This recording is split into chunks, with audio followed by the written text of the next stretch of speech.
ఇల్లు ఖాళీ చేయాలి అన్నాను. అంటే మీ కాపురాలు నిలబడాలని.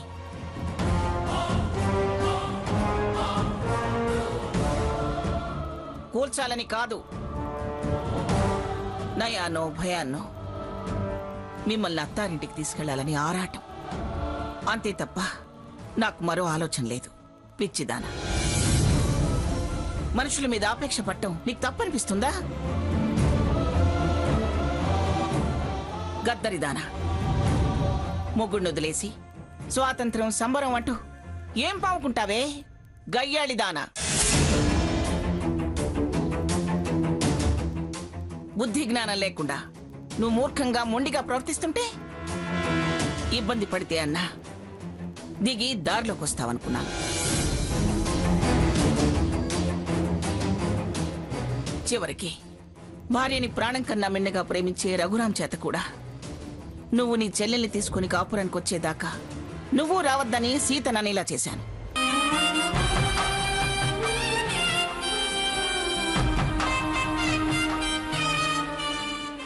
కానీ అవన్నీ మిమ్మల్ని విడతీయాలని కాదే,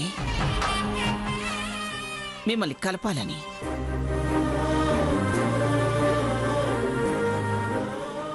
నీ తల తిక్కతనం ఏ విషయం నన్ను అర్థం చేసుకునేలా చేయనివ్వలేదు.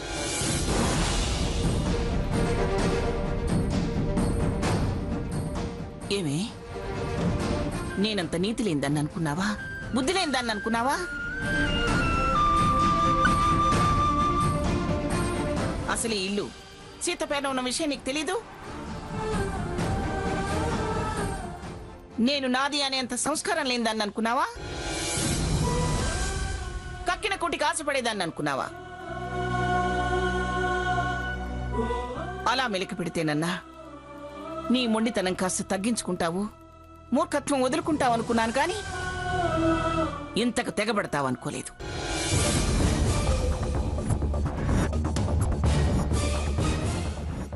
ఏమే పిచ్చిదానా, పంతాలకు పోయి పసివాణ్ణి తండ్రి లేని పిల్లాళ్ళ పెంచాలనుకునే నువ్వే మనిషివే?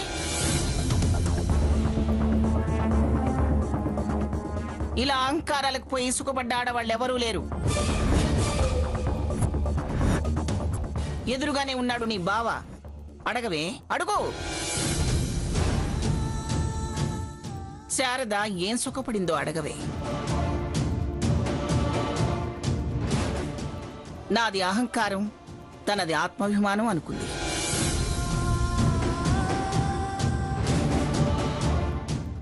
చివరికి నా వాళ్ళు అంటూ పరితపించిపోయింది.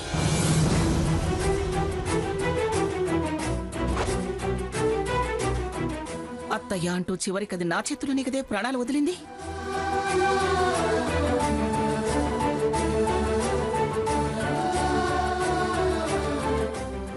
ఎంత మదన పడిందో, ఎంత ఆరాట పడిందో నువ్వు చూసావుగా.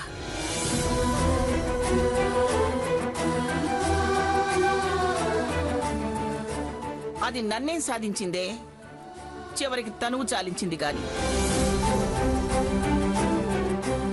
నీ బతుకుతో పాటు నీకోసం బతికే వాళ్ళందరి బతుకులు నాశనం చేయకో.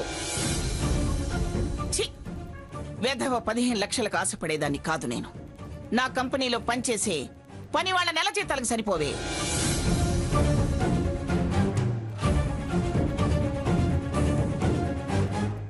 ఎవరి కాళ్ళలో పట్టుకుని తీసుకొచ్చిన డబ్బు నా మొక్కన పడేసి వాళ్ళ కాళ్ళు పట్టుకుంటావా? రేపు వాళ్ళకు ఊడిగం చేస్తావా? ఎలా చేసినా నువ్వు మంగమ్మ మనవరాలివే కాని మరొకరివి కాదు. ఆ అవమానం నీకే కాదు, నాకు నా మర్దానే.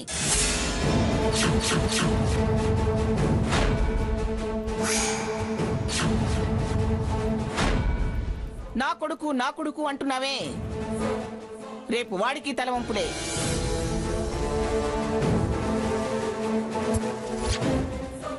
వాడికి ఊహ తెలిసాక మీ అమ్మ మా ఇంట్లో పని మనిషిగా చేసింది అంటే వాడెంత బాధపడాల్సి వస్తుందో ఒక్కసారి ఆలోచించు.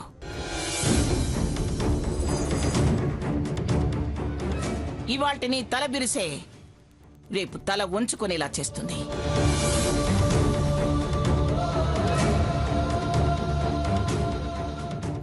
చూడు, మనలో మనం ఏమనుకున్నా ఏం జరిగినా ఎప్పటికైనా మనమందరం ఒక్కటేనే.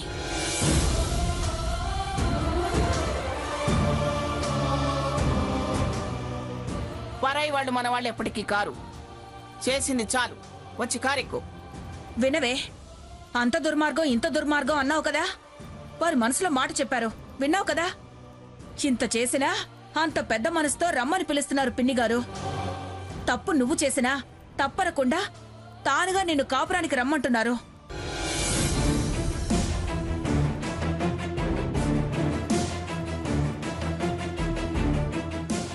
వేసుకోవే, చంపలేసుకొని చెయ్యెత్తి నమస్కరించి బయలుదేరు. అమ్మా సావిత్రి, నువ్వు పిచ్చి తల్లివి.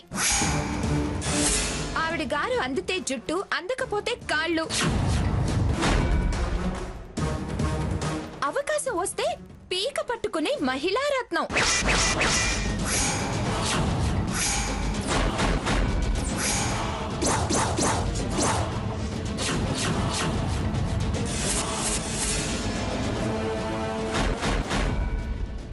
ఆవిడ మాటలు అంత తేలిగ్గా నువ్వు నమ్మొచ్చు, కానీ నేను నమ్మను.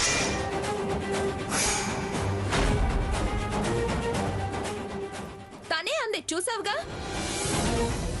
నన్ను కాదని శారద ఏం చేసింది, చచ్చింది అంది.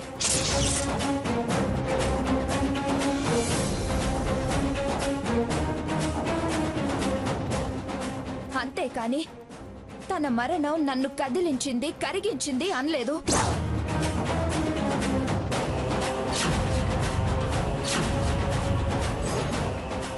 ఆవిడ గారు ఇద్దరి కోడలను చూశాక, ఇంత జరిగాక ఇంకా నమ్మే వెర్రిదాన్ని కాదు.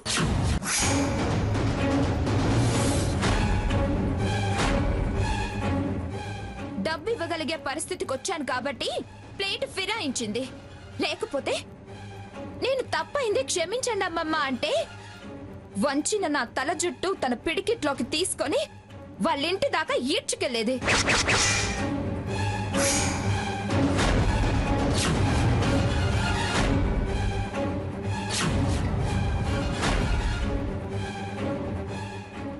అదే ఆశించొచ్చింది. కానీ ఇక్కడ సీన్ మారేసరికి డైలాగులు మార్చింది. అది విని నువ్వు కరిగిపోయి నన్ను కాళ్ళు పట్టుకో, చెప్పలేసుకో అంటున్నావు.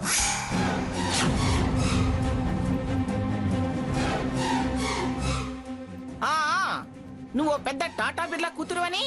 ఆవిడ గారిని పిఠాపురం మంగమ్మ గారు అని పిలుస్తారు, కానీ పిడివాట మంగమ్మ గారు.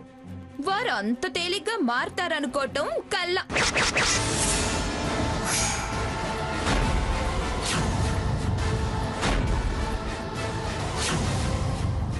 మారాను అని నమ్మితే చెల్లు. స్వర్ణ బతుకు ఇంతే సంగతులు.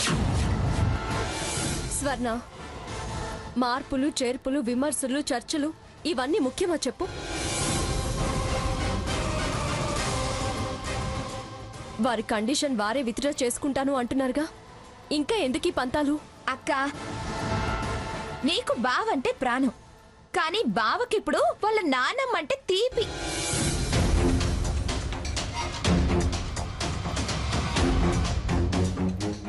అందుకేగా అటు మా ఆయన ఇటు మీ ఆయన ఇంతవరకు అటే మాట్లాడారు గాని ఇటు మాట్లాడలేదు.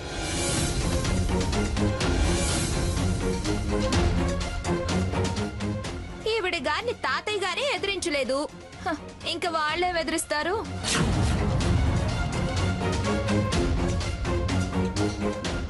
నాకు నేనుగా తగ్గేదాన్నే, కానీ ఆవిడ గారి మాట విని నిన్ను కాదనుకునే దాకా వచ్చాక నేనింక తగ్గదలుచుకోలేదు.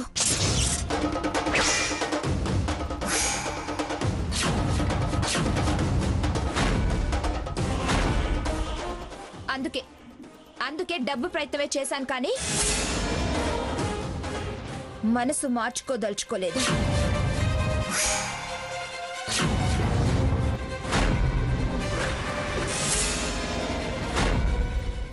డబ్బున్న వాళ్ళకే తెలివితేటలు ఉంటాయి అనుకోవటం పొరపాటు.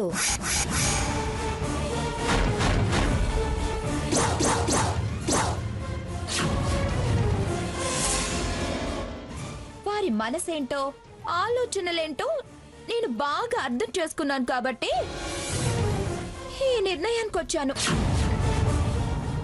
ఏంటే నిర్ణయం నిర్ణయం అంటావు? కన్నవాళ్ళగా మేం చెప్తున్నాం, వెళ్ళు. కాదనుకొని బయటికన్నా వెళ్తాను కానీ ఆ ఇంటికి వెళ్ళను కాక వెళ్ళను.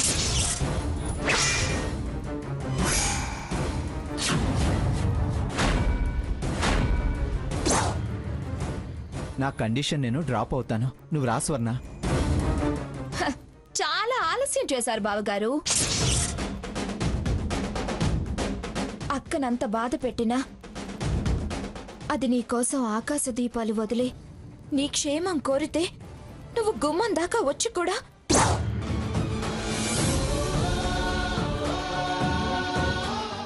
జున్ను నీ చేత్తో ఇవ్వకుండా వెళ్ళిన వాడివి నేను డ్రాప్ అవుతున్నా అనగానే నేను నా డెసిషన్ ని విత్డ్రా చేసుకోలేను.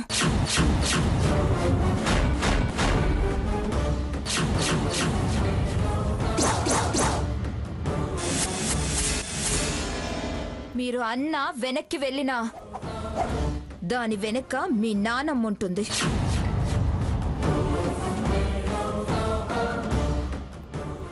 కానీ నీ నిర్ణయం ఏదైనా నేను తీసుకునే దాంట్లో మార్పు ఉండదు.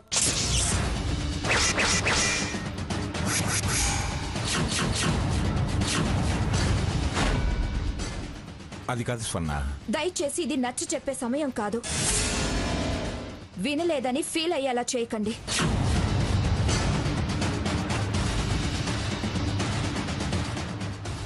ఇదే నీ ఆఖరి నిర్ణయమా? అదేగా మీరొచ్చినప్పటి నుంచి చెప్పేది.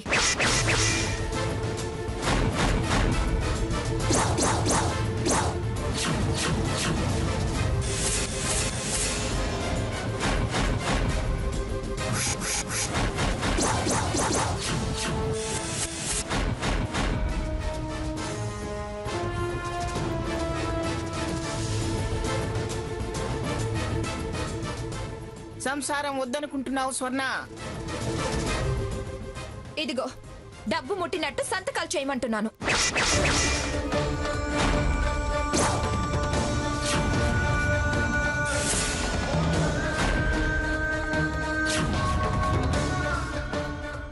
సాక్షులుగా ఉంటారని వీళ్ళందరినీ పిలిచా.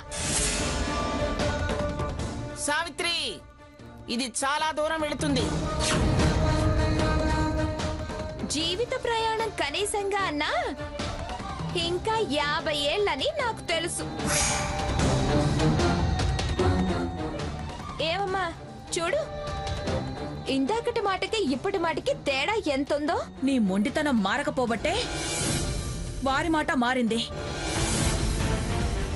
నేను మారుంటే ఏం జరిగేదో ఇందాకే చెప్పాగా. నా బిడ్డ అదిగో ఆయన చేతిలో, నా జుట్టు ఇదిగో ఈవిడి చేతిలో ఉండేది.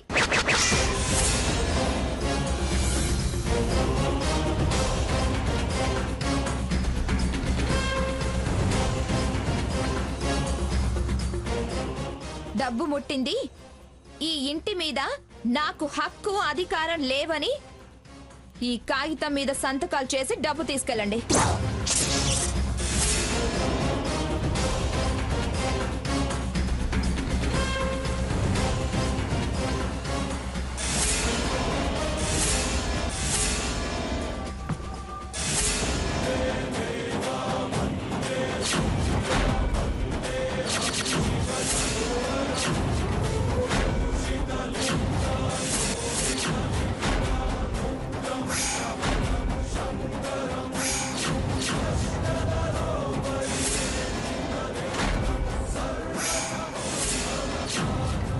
పోవే పోవే పాపిష్టిదానా.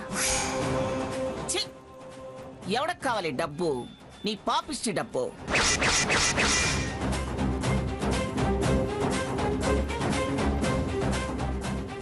నేను డబ్బు మనిషిని అనుకుంటున్నావా?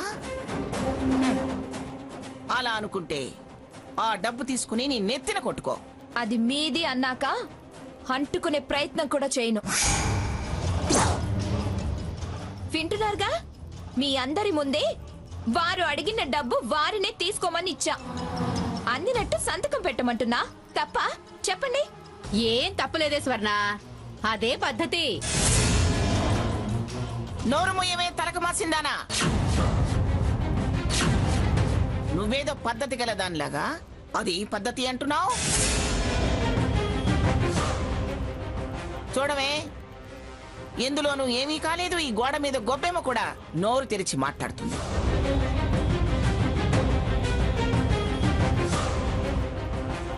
ఈ క్షణం ఇది పద్ధతి అంది. రేపదే నిన్ను మూతి 30 వంకర్లు తిప్పుతో నిన్నెక్కిరించకపోతే చూడు. నీ బతుకును చూసి జనం ఎక్కిరించకపోతే చూడు. శభాష్ అని నిన్నెవరు మెచ్చుకున్నా ఇక్కడే నీ ముందే నీ మొగుడి చేత గుంజేళ్లు తీయిస్తా.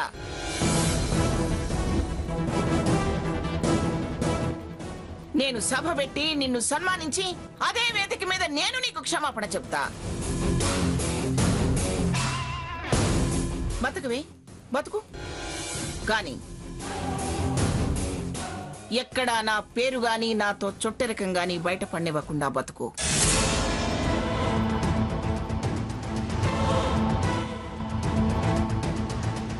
హాస్పిటల్లో అన్నావే పిఠాపురం అని ఇంటి పేరే వద్దు అని. అలాగే ఇంటి పేరు తండ్రి పేరు వాడకుండా బతికి చూపించు. ఏమే పసిగుడ్డు, పోనీలే పాపం అని నేనొస్తే నన్ను డబ్బు మనిషిని చేసి నన్ను ఇంతమందిలో అవమానించి నా పిలుపుని తిరస్కరించి నన్నెగతాళి చేసి పంపుతావా? సరే కానివ్వవే, కానివ్వు. కాలమే నీ కళ్ళు తెరిపిస్తుంది. ముత్తవ్వా అంటూ ఎప్పుడో ఒకప్పుడు వాడు నా దగ్గరికి రాకుండా పోవడం. అప్పటి వరకు నేను కన్ను మూసుండకపోతే పోయే ముందు నేను వాడితో చెప్పెడతా, నిన్న గడప తొక్కనివ్వద్దు అని.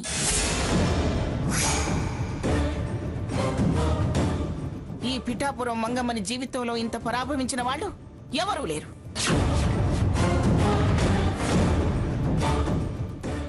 నా మనవడి పెళ్ళాం చేతిలో మొదటిసారిగా మాట పడాల్సి వచ్చింది.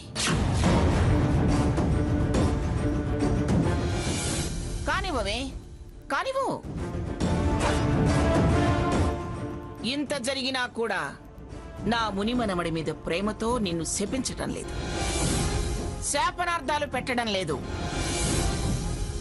బతకవే, బతుకు. సుఖంగా, స్వతంత్రంగా, సంతోషంగా బతుకో. బతకవే.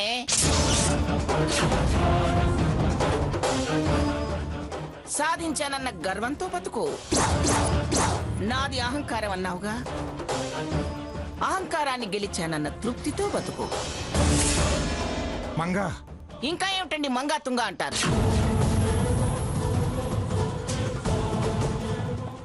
పిల్లకాకి పిడుగులు పడేంత మాటలు మాట్లాడుతుంటే వాడిన ముఖాలేసుకుని ఇంకా బతిమలట్టం ఎందుకు దాన్ని?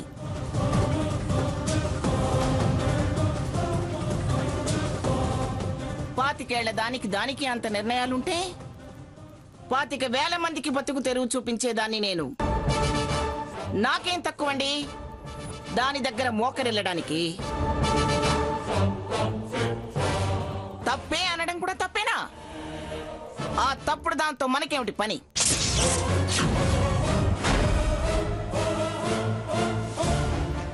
బతకనివ్వండి. దాని బతుకు అది తగలేసుకుంటుంటే నిలబడి చూడాల్సిన అవసరం లేదు. పదండి. అమ్మమ్మ గారు వెళ్తారా? వద్దనుకుని వెళ్ళిపోతారా? ఏమిటే వెళ్ళద్దా? నువ్వు అనాల్సినవి ఏమైనా ఉన్నాయా? అను, ఉంటాం. ఎలాగో అది సిగ్గు తీసింది. ఇక ఎవరేమన్నా ఏమీ అనిపించదు మాకు.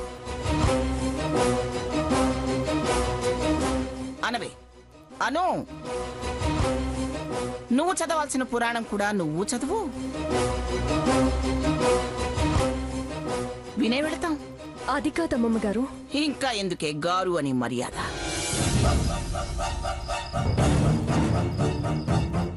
మంగమ్మ అనో, మంగి అనో